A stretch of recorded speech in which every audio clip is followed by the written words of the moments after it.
Top quality और consistent performance के लिए सिर्फ सिल्वर पंप नाम याद रखना।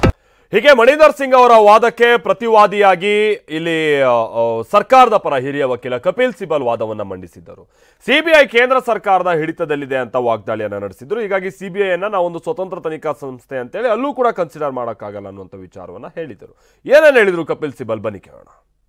ಲೋಕಾಯುಕ್ತ ರಾಜ್ಯ ಸರ್ಕಾರದ ಹಿಡಿತದಲ್ಲಿದೆ ಅಂದಿದ್ದಾರೆ. ಆದರೆ ಸಿಬಿಐ ಕೂಡ ಕೇಂದ್ರ ಸರ್ಕಾರದ ಹಿಡಿತದಲ್ಲಿದೆ. ಹೀಗಾಗಿ ಸಿಬಿಐ ಸ್ವತಂತ್ರ ತನಿಖಾ ಸಂಸ್ಥೆ ಎನ್ನಲಾಗುವುದಿಲ್ಲ. ಲೋಕಾಯುಕ್ತ ಸಂಸ್ಥೆ ಕಳಂಕಿತ ಅಂತ ಹೇಳಲು ಆಗಲ್ಲ. ಯಾಕಂದ್ರೆ ಲೋಕಾಯುಕ್ತ ಪೊಲೀಸರ ಮೇಲೆ ಲೋಕಾಯುಕ್ತ ಸಂಸ್ಥೆಯ ನಿಗಾ ಇದೆ. ಹೀಗಾಗಿ ಲೋಕಾಯುಕ್ತ ತನಿಖೆ ಸ್ವತಂತ್ರವಾಗಿರಲಿದೆ. ಸಿಬಿಐ ಸ್ವತಂತ್ರ ಎಂದಾದ್ರೆ ಲೋಕಾಯುಕ್ತ ಕೂಡ ಸ್ವತಂತ್ರ ಸಂಸ್ಥೆಯಾಗಿದ್ದು ಅದು ನಡೆಸ್ತಿರೋ ತನಿಖೆ ಸೂಕ್ತವಾಗಿದೆ. ತನಿಖೆ ತಾರತಮ್ಯ ಪೂರಿತವಾಗಿದ್ದಾಗ ಬೇರೆ ಸಂಸ್ಥೆಯಿಂದ ತನಿಖೆ ಕೋರಬಹುದು. ಲೋಕಾಯುಕ್ತ ಪೊಲೀಸರು ಅಂತಿಮ ವರದಿ ಸಲ್ಲಿಸಿದ ಬಳಿಕ ಅದನ್ನ ನ್ಯಾಯಾಲಯದಲ್ಲಿ ಪ್ರಶ್ನಿಸಬಹುದು. ಅಂತಿಮ ವರದಿ ಸಲ್ಲಿಕೆಗೂ ಮೊದಲೇ ಹೈಕೋರ್ಟ್ ತಾನೇ ವರದಿ ನೋಡಿ ತೀರ್ಮಾನಿಸಲು ಅವಕಾಶವಿಲ್ಲ. ಲೋಕಾಯುಕ್ತ ಪೊಲೀಸರ ಅಂತಿಮ ವರದಿಯಲ್ಲಿ ಲೋಪವಿದ್ರೆ ಆಕ್ಷೇಪಿಸಿ ಮರು ತನಿಖೆಗೆ ಜನಪ್ರತಿನಿಧಿಗಳ ವಿಶೇಷ ಕೋರ್ಟ್ಗೆ ಅರ್ಜಿ ಸಲ್ಲಿಸಬಹುದು. ಆದರೆ ತನಿಖೆಯ ಮಧ್ಯದಲ್ಲೇ ವರದಿ ಏನು ಅಂತ ಎಲ್ರಿಗೂ ತಿಳಿಯದೆ ವರದಿಯ ಬಗ್ಗೆ ವಾದ ಆಲಿಸದೆ ತೀರ್ಮಾನಿಸಬಾರದು.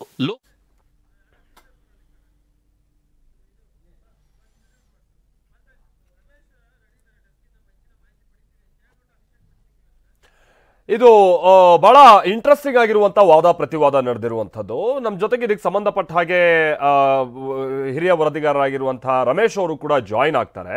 ರಮೇಶ್, ನಾನು ನಿಮ್ಮ ಜೊತೆಗೆ ಮಾತನಾಡ್ತೀನಿ. ಅದಕ್ಕಿಂತ ಮುನ್ನ ಸಿದ್ದರಾಮಯ್ಯ ಪರವಾಗಿಯೂ ಕೂಡ ಒಬ್ಬರು ವಕೀಲರು ವಾದವನ್ನು ಹೂಡಿರ್ತಾರೆ. ಅದು ಅಭಿಷೇಕ್ ಮನು ಸಿಂಘ್ವಿ ಅವರು ಈ ಒಟ್ಟು ಪ್ರಕರಣನೇ ಸಿಬಿಐ ತನಿಖೆಗೆ ಅರ್ಹ ಅಲ್ಲ ಅಂತ ವಾದವನ್ನು ಮಂಡಿಸಿರ್ತಾರೆ. ಏನ್ ಹೇಳಿದ್ರು ಅಭಿಷೇಕ್ ಮನು ಸಿಂಘ್ವಿ ಅವರು, ಬನ್ನಿ ನೋಡೋಣ. ಸಿಬಿಐ ತನಿಖೆಗೆ ಅರ್ಹವಾಗಲು ಇದು ಅಪರೂಪದ ಪ್ರಕರಣವಲ್ಲ. ಲೋಕಾಯುಕ್ತ ತನಿಖೆಯಲ್ಲಿ ಮಧ್ಯಪ್ರವೇಶಿಸಿ ಸಿಬಿಐಗೆ ಹಸ್ತಾಂತರಿಸೋದು ಸರಿಯಲ್ಲ. ದೂರುದಾರರಿಗೆ ರಾಜ್ಯಪಾಲರ ಅನುಮತಿ ಬೇಕಿತ್ತು, ಪಡೆದ್ರು.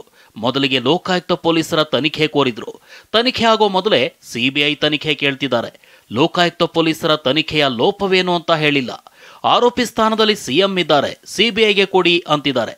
ಇದು ತಪ್ಪು ಮೇಲ್ಪಂಕ್ತಿಗೆ ಕಾರಣವಾಗುತ್ತೆ. ಸೊ ಇದು ಮೂರು ವಕೀಲರು ಹೂಡಿದ್ದಂಥ ವಾದ ಪ್ರತಿವಾದ. ಬಟ್ ವಿಚಾರ ಏನು ಅಂತ ಅಂದ್ರೆ, ಇವತ್ತು ತೀರ್ಪು ಏನೇ ಬಂದರೂ ಕೂಡ ಕಾನೂನು ಸಮರ ಅನ್ನುವಂಥದ್ದು ಫಿಕ್ಸ್ ಅನ್ನೋ ರೀತಿಯಾಗಿನೇ ಇರುತ್ತೆ. ಹೌದು, ಮೂಡಾಕೆ ಸಿಬಿಐಗೆ ನೀಡಿದ್ರೆ ಸಿದ್ದರಾಮಯ್ಯನವರಿಗೆ ಸಂಕಷ್ಟ. ಏನೇನು ಇಂಪ್ಯಾಕ್ಟ್ ಆಗುತ್ತೆ ಇನ್ ಕೇಸ್ ಸಿಬಿಐಗೆ ನೀಡಿದ್ರೆ? ರಾಜಕೀಯವಾಗಿ ಏನೇನು ಇಂಪ್ಯಾಕ್ಟ್ ಆಗ್ಬೋದು?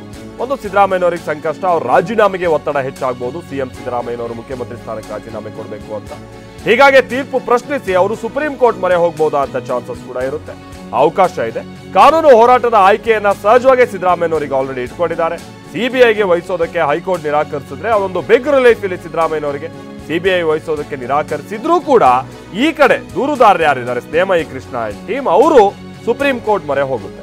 ಸೊ ಸುಪ್ರೀಂ ಕೋರ್ಟ್ಗೆ ಹೋಗುವಂತ ಸಾಧ್ಯತೆ ಆ ಕಡೆನೂ ಕೂಡ ಇದೆ. ಹೀಗಾಗಿ ಇವತ್ತಿನ ತೀರ್ಪಿದೆಯಲ್ಲ, ಇದು ಸಿದ್ದರಾಮಯ್ಯನವರ ಪಾಲಿಗೆ ಮಹತ್ವದ್ದು ಅನ್ನೋದ್ರಲ್ಲಿ ನೋ ಡೌಟ್. ನಮ್ಮ ಜೊತೆಗೆ ರಮೇಶ್ ಜಾಯ್ನ್ ಆಗಿದ್ದಾರೆ. ರಮೇಶ್, ಇಲ್ಲಿ ಒಂದು ಸಂಗತಿ ಅಂತ ಅಂದ್ರೆ, ಇಲ್ಲಿ ತನಕ ತನಿಖೆ ಲೋಕಾಯುಕ್ತ ನಡೆಸ್ತಾ ಇದೆ. ಅದರ ಲೋಪ ಏನಿದೆ ಅದರ ಆಧಾರದ ಮೇಲೆ ಬೇಕಾದ್ರೆ ಇವ್ರ ನಂತರದಲ್ಲಿ ಸಿಬಿಐ ತನಿಖೆಗೆ ಕೋರ್ಲಿ. ಈಗಲೇ ಕೋರುವಂಥದ್ದು ಎಷ್ಟು ಸರಿ ಅನ್ನುವಂಥದ್ದು ವಕೀಲರ ವಾದ ಆಗಿತ್ತು. ಅದಕ್ಕೆ ತಕ್ಕಾಗೆ ನ್ಯಾಯಮೂರ್ತಿಗಳು ಕೂಡ ಈಗ ಇಲ್ಲಿ ತನಕದ ತನಿಖಾ ವರದಿಯನ್ನ ಕೂಡ ಒಂದು ಮುಚ್ಚಿದ ಲಕೋಟೆಯಲ್ಲಿ ತರಿಸ್ಕೊಂಡಿದ್ದಾರೆ. ಅದನ್ನು ಅವಲೋಕಿಸಿ ಇದು ಸಿಬಿಐಗೆ ನೀಡಬೇಕೋ ಬೇಡವೋ ಅನ್ನುವಂಥ ನಿಟ್ಟಿನಲ್ಲಿ ಅವರಿಗೆ ತೀರ್ಪನ್ನು ಕೊಡುವಂಥ ನಿಟ್ಟಿನಲ್ಲಿ ಅದೆಷ್ಟು ಅವಕಾಶ ಆಗ್ಬಹುದು ಇಲ್ಲಿ ತನಕ ನಡೆದಿರುವಂತಹ ತನಿಖಾ ವರದಿ. ಓವರ್ ಆಲ್ ಆಗಿ ಇದಕ್ಕೆ ಸಂಬಂಧಪಟ್ಟ ಹಾಗೆ ನಡೆದಿರುವಂತಹ ವಾದ ಪ್ರತಿವಾದವನ್ನು ಒಮ್ಮೆ ಅವಲೋಕಿಸೋದಾದ್ರೆ ರಮೇಶ್? ಮಾಲ್ತೇಶ್, ಇವತ್ತಿನ ಒಂದು ಆದೇಶ ಏನಿದೆ ಅದು ಸಿದ್ದರಾಮಯ್ಯ ಪಾಲಿಗೆ ಬಹಳ ಮಹತ್ವದ್ದು ಅಂತ ಹೇಳ್ಬೋದು. ಯಾಕೆಂತಂದರೆ ಇವತ್ತೇನಾದರೂ ಹೈಕೋರ್ಟ್ ಇದನ್ನು ಸಿಬಿಐ ತನಿಖೆಗೆ ವಹಿಸಿದ್ರೆ ಬಹಳ ದೊಡ್ಡ ಸೆಟ್ ಬ್ಯಾಕ್ ಆಗುತ್ತೆ. ಮತ್ತು ಅದನ್ನು ಪ್ರಶ್ನಿಸಿ ಅವ್ರು ಸುಪ್ರೀಂ ಕೋರ್ಟ್ಗೆ ಹೋಗ್ಬೋದು. ಆದರೂ ಕೂಡ ಈ ಹಂತದಲ್ಲಿ ಸೆಟ್ ಬ್ಯಾಕ್ ಅಂದರೆ ಅವ್ರ ರಾಜೀನಾಮೆಗೆ ಒತ್ತಡ ಹೆಚ್ಚಬಹುದು. ಅದೇ ರೀತಿ ಒಂದು ವೇಳೆ ಸಿಬಿಐ ತನಿಖೆ ಅವಶ್ಯಕತೆ ಇಲ್ಲ, ಲೋಕಾಯುಕ್ತ ತನಿಖೆ ಮಾಡ್ತಾ ಇದೆ, ಅವ್ರ ಅಂತಿಮ ವರದಿಯನ್ನು ಸಲ್ಲಿಸಲಿ, ಅದಾದಮೇಲೆ ಅವ್ರು ಅಗ್ರಿವ್ಡ್ ಆಗಿದ್ರೆ, ಅದರಿಂದ ಏನಾದರೂ ನೊಂದಿದ್ರೆ ಯಾರಾದರೂ ದೂರುದಾರರು, ಅವ್ರು ಬೇಕಾದ್ರೆ ಅದೇ ಕೋರ್ಟ್ನಲ್ಲಿ ಅದನ್ನು ಚಾಲೆಂಜ್ ಮಾಡ್ಬೋದು. ಲೋಕಾಯುಕ್ತ ವಿಶೇಷ ಕೋರ್ಟ್ ಏನಿದೆ, ಜನಪ್ರತಿನಿಧಿಗಳ ವಿಶೇಷ ಕೋರ್ಟ್, ಅಲ್ಲೇನೆ ಅವರು ಅರ್ಜಿಯನ್ನು ಸಲ್ಲಿಸಿ ಇದು ಒಂದು ತನಿಖೆಯನ್ನು ಪ್ರಶ್ನಿಸಬಹುದು. ಹೀಗಾಗಿ ಅದಕ್ಕೆ ಅವಕಾಶ ಕೊಡಿ ಅಂತ ಈಗಾಗಲೇ ಸಿದ್ದರಾಮಯ್ಯ ಪರ ವಕೀಲರು ಹೈಕೋರ್ಟ್ನಲ್ಲಿ ವಾದ ಮಂಡನೆ ಮಾಡಿದ್ದಾರೆ. ಹೈಕೋರ್ಟ್ ಏನಾದರೂ ಒಂದು ವೇಳೆ ಅದಕ್ಕೆ ಅವಕಾಶ ಕೊಟ್ಟರೆ ಆಗ ಸಿದ್ದರಾಮಯ್ಯ ಅವರಿಗೆ ಬಹಳ ದೊಡ್ಡ ರಿಲೀಫ್ ಸಿಕ್ಕಂತಾಗುತ್ತೆ. ಆಗ ಲೋಕಾಯುಕ್ತ ಪೊಲೀಸರು ಏನು ವರದಿ ಸಲ್ಲಿಸ್ತಾರೆ ಅದರ ಆಧಾರದ ಮೇಲೆ ಮುಂದಿನ ಪ್ರಕ್ರಿಯೆಗಳು ನಡೆಯುತ್ತೆ. ಆಗ ಬಹಳ ವಿಳಂಬದಲ್ಲಿ, ಅಂದರೆ ಇಮಿಡಿಯೇಟ್ ಆಗಿ ಏನೂ ಆಗೋದಿಲ್ಲ. ಲೋಕಾಯುಕ್ತ ಪೊಲೀಸರು ಒಂದು ವೇಳೆ ನಾಳೆನೋ ಅಥವಾ ಮುಂದಿನ ವಾರನೋ ಒಂದು ಅಂತಿಮ ವರದಿ ಸಲ್ಲಿಸಿದ್ರು ಕೂಡ ಅದು ಬಹುತೇಕ ಬಿ ರಿಪೋರ್ಟ್ ಆಗಿರುತ್ತೆ ಅನ್ನೋಂಥ ಮಾಹಿತಿ ಇದೆ. ಹೀಗೆ ಒಂದು ವೇಳೆ ಏನಾದರೂ ಅವರು ಯಾವುದೇ ಅಪರಾಧ ಆಗಿಲ್ಲ ಸಿದ್ದರಾಮಯ್ಯ ಅವರಿಂದ ಅಂತ ಆದರೆ ಆಗ ಸಿದ್ದರಾಮಯ್ಯ ಅವರಿಗೆ ಬಹಳ ದೊಡ್ಡ ರಿಲೀಫ್ ಆಗುತ್ತೆ. ಯಾಕಂದರೆ ಸಿಬಿಐ ತನಿಖೆನೂ ನಡೆದಿರೋದಿಲ್ಲ.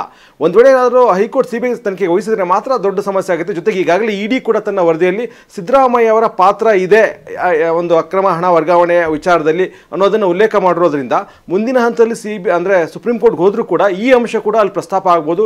ಇಡಿ ತನಿಖೆ ನಡೆಸ್ತಾ ಇದೆ, ಇಡಿ ತನಿಖೆಯಲ್ಲಿ ಈ ರೀತಿ ವರದಿ ಇದೆ, ಲೋಕಾಯುಕ್ತ ಪೊಲೀಸರ ತನಿಖೆಯಲ್ಲಿ ಈ ರೀತಿ ವರದಿ ಇದೆ. ಹೀಗಾಗಿ ಎರಡೂ ವರದಿಗಳಿರುವಂಥ ವ್ಯತ್ಯಾಸವನ್ನು ಇಟ್ಟುಕೊಂಡು ಈ ಒಂದು ಸುಪ್ರೀಂ ಕೋರ್ಟ್ನಲ್ಲಿ ಮನವಿಯನ್ನು ಸಲ್ಲಿಸೋದಕ್ಕೆ ಸ್ನೇಹಮಯಿ ಕೃಷ್ಣ ಅವ್ರಿಗೂ ಕೂಡ ಅವಕಾಶ ಇದೆ. ಹೀಗಾಗಿ ಇವತ್ತಿನ ವಿಚಾರಣೆ ಏನಿದೆ, ಇವತ್ತಿನ ಒಂದು ಆದೇಶ ಏನಿದೆ ಅದು ಸಿದ್ದರಾಮಯ್ಯ ಪಾಲಿಗೆ ಬಹಳ ಮಹತ್ವದ್ದು. ಅದೇ ರೀತಿ ಸಿದ್ದರಾಮಯ್ಯ ವಿರುದ್ಧ ಹೋರಾಟ ಮಾಡ್ತಾ ಇರುವಂಥ ಸ್ನೇಹಮಯಿ ಕೃಷ್ಣ ಅವ್ರಿಗೂ ಕೂಡ ಇವತ್ತಿನ ಒಂದು ಆದೇಶ ಬಹಳ ಮಹತ್ವದ್ದಾಗಿರುತ್ತೆ. ಓಕೆ ರಮೇಶ್, ಇನ್ನೊಂದು ಸಂಗತಿ ಅಂತಂದ್ರೆ ಈ ಒಟ್ಟು ವಾದ ಪ್ರತಿವಾದ ಸಂದರ್ಭದಲ್ಲಿ ಇಡಿ ಏನು ಹಿಂದೆ ಒಂದು ಈ ರಿಪೋರ್ಟ್ ಅನ್ನ ಕೊಟ್ಟಿತ್ತು ಅಥವಾ ಲೋಕಾಯುಕ್ತರಿಗೆ ಒಂದು ಪತ್ರವನ್ನ ಏನು ಬರೆದಿತ್ತು ಏನೇನು ಆಗಿದೆ ಅನ್ನುವಂಥದ್ದು ವಿಚಾರಕ್ಕೆ ಸಂಬಂಧಪಟ್ಟಂಗೆ. ಆಮೇಲೆ ಮೊನ್ನೆಯ ಜಪ್ತಿ ಆದೇಶ ಬಹುಶಃ ಅದು ತೀರಾ ಮೊನ್ನೆ ಆಯ್ತು ಅಂತ ಕಾಣಿಸುತ್ತೆ. ಅಷ್ಟೊತ್ತಿಗೆ ವಾದ ಪ್ರತಿವಾದ ಮುಗ್ದೋಗಿತ್ತು. ಸೊ ಅದೇನಾದ್ರೂ ಇಂಪ್ಯಾಕ್ಟ್ಫುಲ್ ಇದೆಯಾ ರಮೇಶ್? ಒಟ್ಟು ವಾದ ಪ್ರತಿವಾದ ಅದೇನಾದ್ರು ಮೆನ್ಷನ್ಗೆ ಒಳಗಾಗಿದೆಯಾ? ಮಾಲ್ತೇಶ್, ಅಚ್ಚರಿ ಏನಂತಂದರೆ ಈ ಇಡಿ ಒಂದು ಪತ್ರವನ್ನು ಈ ಹಿಂದೆನೇ ಬರೆದಿತ್ತು ಲೋಕಾಯುಕ್ತ ಪೊಲೀಸರಿಗೆ. ಅದರ ವಿಷಯನೂ ಕೂಡ ಹೈಕೋರ್ಟ್ನಲ್ಲಿ ಪ್ರಸ್ತಾಪ ಆಗಲಿಲ್ಲ ವಾದ ಮಂಡನೆ ಸಂದರ್ಭದಲ್ಲಿ. ಅದನ್ನು ಸ್ನೇಹಮಯಿ ಕೃಷ್ಣ ಪರ ವಕೀಲರಾದರೂ ವಾದ ಮಂಡನೆ ಮಾಡ್ಬೋದಿತ್ತು, ಆದರೆ ಅವರು ಕೂಡ ವಾದ ಮಂಡನೆ ಮಾಡಿಲ್ಲ. ಜೊತೆಗೆ ಅವರು ಫೈನಲ್ ಆಗಿ ಅಟ್ಯಾಚ್ಮೆಂಟ್ ಆರ್ಡ್ರಲ್ಲಿ ಏನಿದೆ ವಿವರವಾದಂಥ ಉಲ್ಲೇಖ ಮಾಡಿದೆ ಇಡಿ, ಅದರ ಉಲ್ಲೇಖ ಕೂಡ ಹೈಕೋರ್ಟ್ನಲ್ಲಿ ಪ್ರಸ್ತಾಪ ಆಗಲಿಲ್ಲ. ಹೀಗಾಗಿ ಹೈಕೋರ್ಟ್ನಲ್ಲಿ ಈಗ ಏನಿದೆ ಅಂತಂದರೆ ಸೀಲ್ಡ್ ಕವರಲ್ಲಿ ಒಂದು ರಿಪೋರ್ಟನ್ನು ಕೊಟ್ಟಿದ್ದಾರೆ ಲೋಕಾಯುಕ್ತ ಪೊಲೀಸರು. ಈಗ ಸೀಲ್ಡ್ ಕವರಲ್ಲಿ ಅಂದರೆ ಹೈಕೋರ್ಟ್ ಕೊಟ್ಟಿರುವಂಥ ರಿಪೋರ್ಟ್ ಅಲ್ಲದೆ ಲೋಕಾಯುಕ್ತ ಪೊಲೀಸರಿಗೆ ಮತ್ತು ಹೈಕೋರ್ಟ್ ಮಾತ್ರ ಗೊತ್ತಿದೆ ತನಿಖೆ ಏನು ನಡೆದಿದೆ ಅನ್ನುವಂಥದ್ದು. ಹೀಗಾಗಿ ಹೈಕೋರ್ಟ್ ಆ ಒಂದು ತನಿಖೆಯ ಒಂದು ವರದಿಯನ್ನು ಪರಿಶೀಲನೆ ಮಾಡಿ ಒಂದು ವೇಳೆ ತನಿಖೆ ಸರಿಯಾದ ಹಾದಿಯಲ್ಲಿ ಸಾಕ್ತಾ ಇಲ್ಲ ಅಂತ ಅನ್ಸಿದ್ರೆ ಆಗ ಹೈಕೋರ್ಟ್ ಅದನ್ನು ಸಿಬಿಐ ತನಿಖೆಗೆ ವಹಿಸೋದಕ್ಕೆ ಅವಕಾಶ ಇದೆ. ಆದರೆ ಈಗಾಗಲೇ ಸಿದ್ದರಾಮಯ್ಯ ಪರ ವಕೀಲರು ಇದಕ್ಕೆ ಆಕ್ಷೇಪ ಎತ್ತಿದ್ದಾರೆ. ಹೈಕೋರ್ಟ್ ತಾನೇ ಸ್ವತಃ ಸ್ವಯಂ ಪ್ರೇರಿತವಾಗಿ ಒಂದು ತನಿಖೆಯನ್ನು ಒಂದು ವರದಿಯನ್ನು ಒಂದು ನೋಡಿ ಅದನ್ನು ಪರಿಶೀಲನೆ ಮಾಡಿ ಸಿಬಿಐ ತನಿಖೆಗೆ ವಹಿಸೋದು ಸರಿಯಿಲ್ಲ. ಬದಲಾಗಿ ತನಿಖೆ ವರದಿಯಲ್ಲಿ ಏನಿದೆ ಅದನ್ನು ಎಲ್ರಿಗೂ ತಿಳ್ಕೊಳ್ಳೋದಕ್ಕೆ ಅವಕಾಶ ಕೊಟ್ಟು ಅದರ ಆಧಾರದ ಮೇಲೆ ವಾದ ಮಂಡನೆಯನ್ನು ಆಲಿಸಿ ಆಮೇಲೆ ಈ ಬಗ್ಗೆ ತೀರ್ಮಾನವನ್ನು ಕೈಗೊಳ್ಳಬೇಕು ಅಂತೇಳಿ ಸಿದ್ದರಾಮಯ್ಯ ಪರ ವಕೀಲರು ಈಗಾಗಲೇ ಆಕ್ಷೇಪವನ್ನು ಎತ್ತಿದ್ದಾರೆ. ಹೀಗಾಗಿ ಈ ಆಕ್ಷೇಪವನ್ನು ಹೈಕೋರ್ಟ್ ಪರಿಗಣಿಸುತ್ತಾ ಅಥವಾ ಈಗಾಗಲೇ ವರದಿಯನ್ನು ಸಲ್ಲಿಸಿದ್ದಾರೆ ಅದನ್ನು ಆಧರಿಸಿ ಇದು ತನಿಖೆ ಸರಿಯಾದ ಹಾದಿಯಲ್ಲಿ ಸಾಕ್ತಾ ಇದೆಯೋ ಇಲ್ವೋ ಅನ್ನೋದನ್ನು ತೀರ್ಮಾನ ಮಾಡಿ ಸಿಬಿಐ ತನಿಖೆಗೆ ವಹಿಸುತ್ತಾ ಅಥವಾ ಅವಶ್ಯಕತೆ ಇಲ್ಲ ಅಂತ ಹೇಳುತ್ತಾ ಅನ್ನೋದು ಈಗಿರುವಂಥ ಕುತೂಹಲ. ಹೀಗಾಗಿ 10ವರೆಗೆ ಇದಕ್ಕೆ ಸಂಬಂಧಪಟ್ಟಂತೆ ಕೋರ್ಟ್ ಆದೇಶವನ್ನು ಕೊಡುತ್ತೆ. ಹೀಗಾಗಿ ಈ ಒಂದು ಆದೇಶ ಸಿದ್ದರಾಮಯ್ಯ ಪಾಲಿಗೆ ಬಹಳ ಮಹತ್ವದ್ದಾಗಿರುತ್ತೆ. Malthesh, thank you Ramesh.